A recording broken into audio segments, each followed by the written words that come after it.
Good morning and welcome once again to our online devotions for today. And today I'd like to share a little bit about the Psalms. The Psalms are made up of 150 Psalms, so we cannot cover all the themes and the ideas that the Psalm has in 15-20 minutes. But I would like to share a few ideas from it that to ponder during the week. So the Psalms are unique in many ways because it expresses our humanity in real time, in a real way. Very honestly, when you read the Psalm, you can hear the honesty and just the reality of our human state and condition. The Psalm is made up of poems, prayer, their songs, their thanksgiving to God, and it has different ways of expression. But mostly the Psalm are prayers or praying that prayers. And prayers comes out, when you think about it, prayer comes out of our heart, our emotions, and not just so much our intellect, but really who we are, the way we feel and how we feel internally. So Psalms teaches us about prayer, and it is a prayer in itself.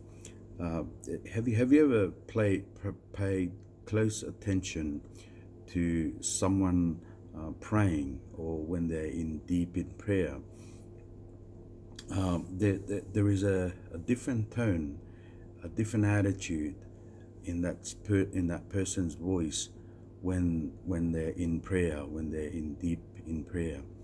So in other words, prayer brings out the real you, the real me. When we're in prayer, we're not so much pretending, although some people can be pretending, and Jesus talks about that in Matthew, not to pray pretending. But when we are in prayer, the real person, the real you, the real feeling, the real person that we are comes out to play, or comes out and starts expressing itself to God.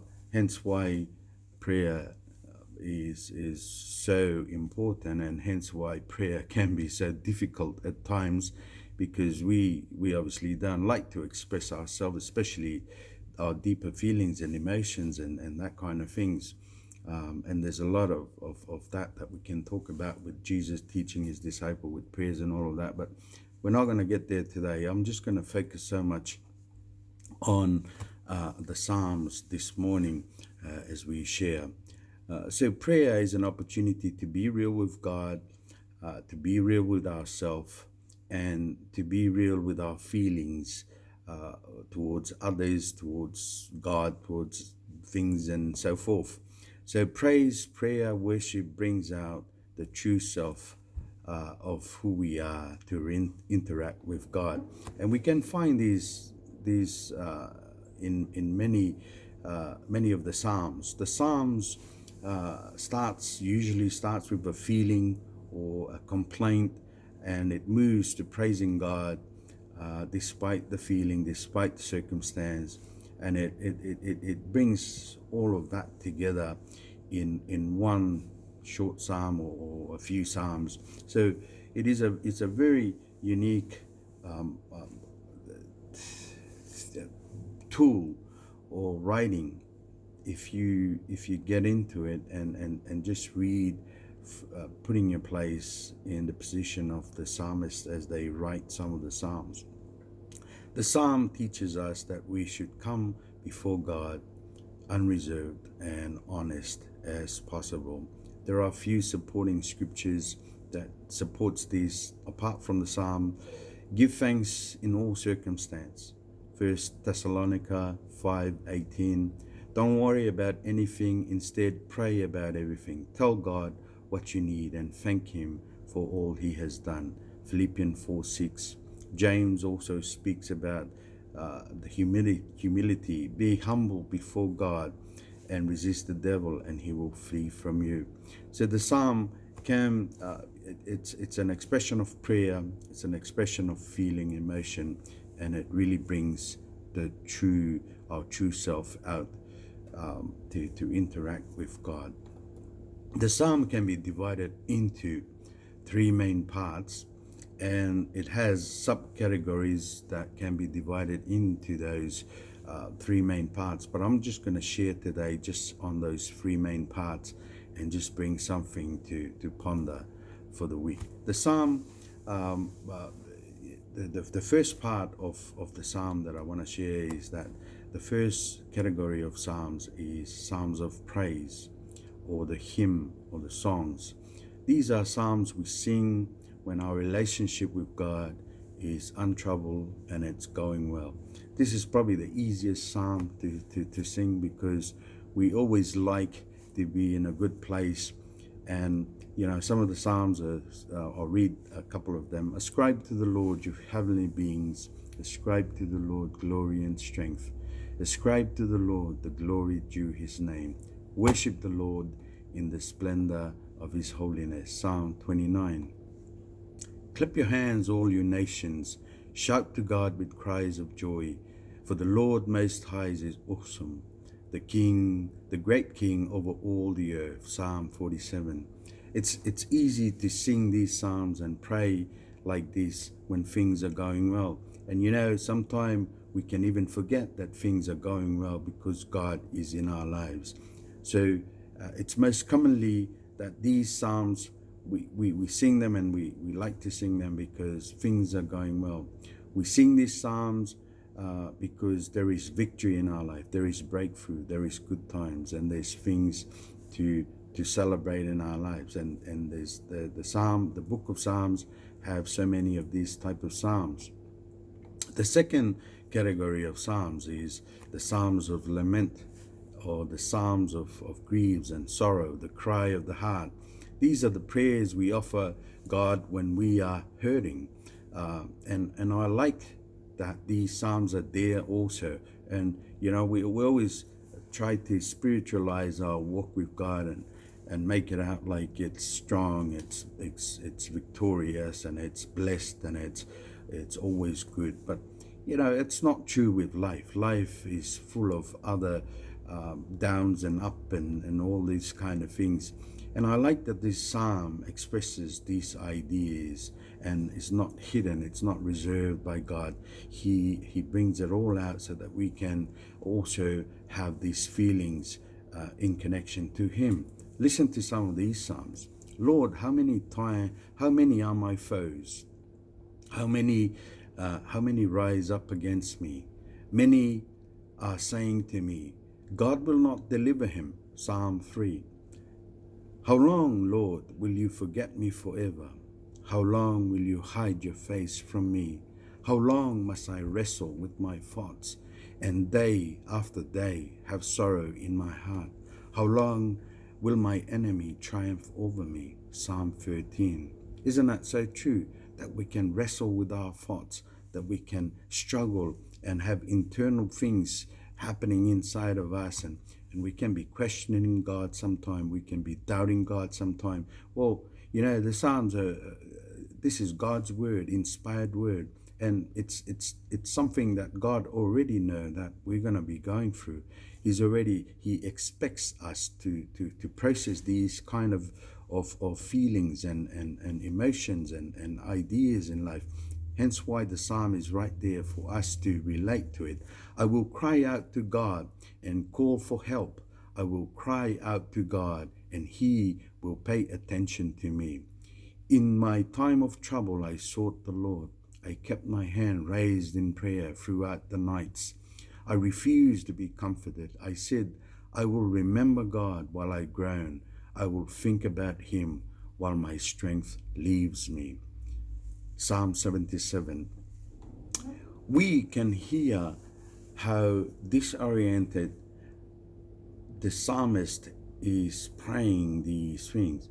There are a feeling, there are feelings of confusion. There are a mixed feeling of uncertainty. There is feelings of unclear, not knowing or not seeing the bigger purpose in front of life, or where can we go from here, and where is God? This is what these Psalms are about. It's like the Psalms, I like this Psalm because they don't hide it, like I said, but it brings it open. It's time like these that our true self really comes out and tries to reach out to God.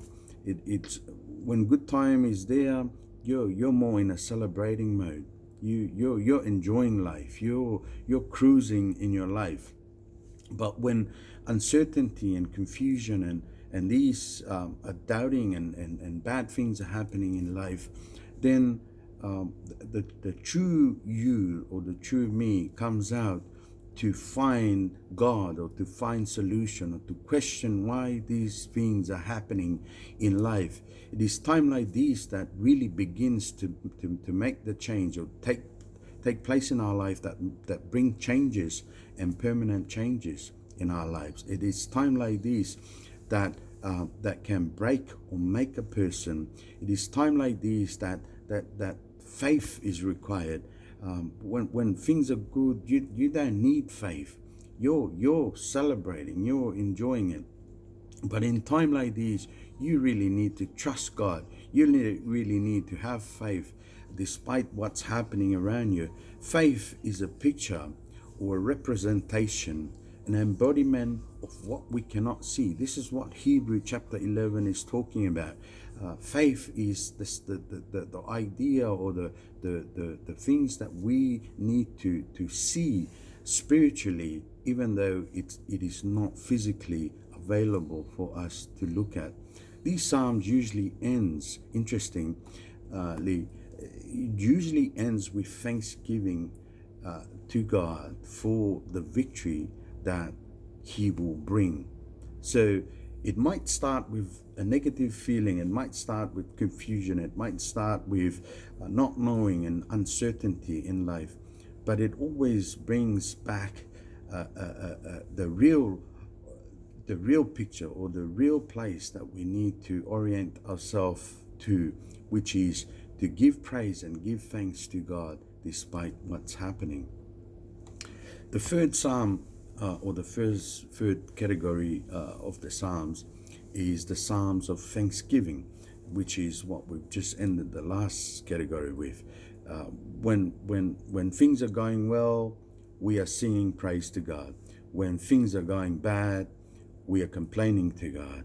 And then the third thing that comes out is that we are thankful despite all of that. This Psalm celebrates God hearing our complaints and answering our prayers. Let me read a couple of Psalms to you. I love you, Lord, my strength. The Lord is my rock, my fortress, and my deliverer. My God is my rock in whom I take refuge. The shield, my shield, and the horn of my salvation, my stronghold. Psalm 18. Sing the praise of the Lord, you his faithful people. Praise his holy name, for his anger lasts only for a moment, but his favor lasts a lifetime. Weeping may stay for the night, but rejoicing comes in the morning. Psalm 30. These Psalms brings the focus back to God. It makes us thank God in advance for a victory that we have not yet seen, a victory that we have not yet experienced, but because it is in the promises of God in his word, because God has promises these things to us, despite what we feel, despite what we think, the requirement that brings all of this into focus, or brings all of this into where we're supposed to be focusing and heading to, is thanksgiving, gratitude. Gratitude is one of the greatest virtue that we can have. That gratitude, be content Paul puts it in some of his writing. I am content in whatever place I'm in, despite where he was. He was in prison at certain time. He was beaten so many times. He was stoned and in courts in trial for his life, and all different kind of things was happening in Paul's life. And despite all of that, there was a contentment inside Paul's heart, that he was content no matter what the state is that he was in. And this is what gratitude, contentment, thanksgiving, being thankful is all about. You know, this is a quality of the heart. We can be content internally while everything else outside can be chaotic and full of crisis and hurting and in pain and all of that. So this quality of contentment and being thankful is an internal thing that cannot be touched, cannot be harmed or affected from the outside. Think about that. It's something, a quality that is internal, something that belongs to you, something that you can control, and it's all internal, and no one can take that away from you. You can be grateful, you can be thankful, and you can be content no matter what's happening outwardly in our lives. And this is a quality of a virtue, a spirit, a high spiritual virtue that the Bible teaches that we need to have. You know, and I just want to bring it the summary with one of the scriptures that it's in Romans chapter 4 verse 17 with regards to being grateful and calling those things that does not exist as if they do in our lives. Is that what the scripture means when God told him, talking about Abraham. This is in Romans 4:17. I have made you the father of many nations.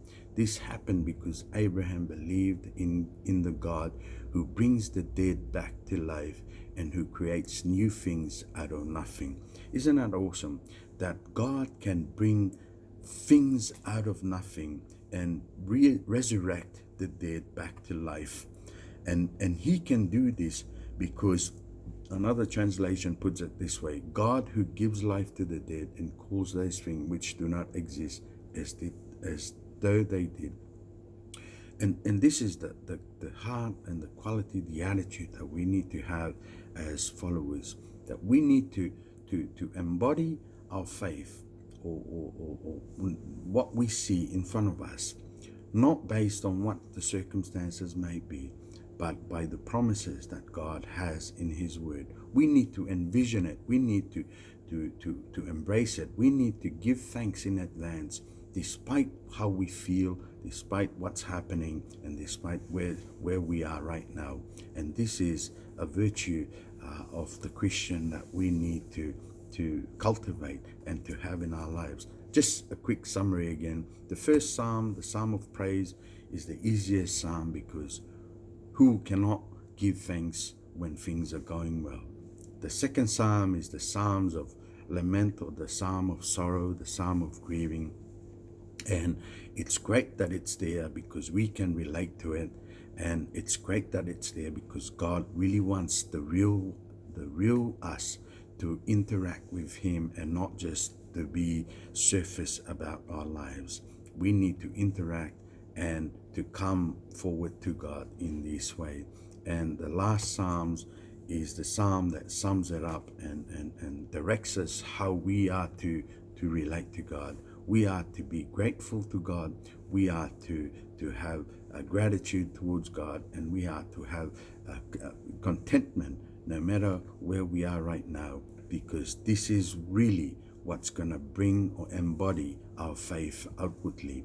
The promises of God is hidden or lie beneath all of these things, and our gratitude and our thanksgiving brings that back to life, calling it as if they do not exist, calling the thing that does not exist as if they are already existing. And this is the key. So I hope you enjoyed the Psalms. We probably can do another portion on the Psalms, but for now, meditate on some of these things. Read some of the Psalms that we read, or just go through the Psalms and just relate to God, interact with God as honest as you can. All right, God bless you again, and until next time.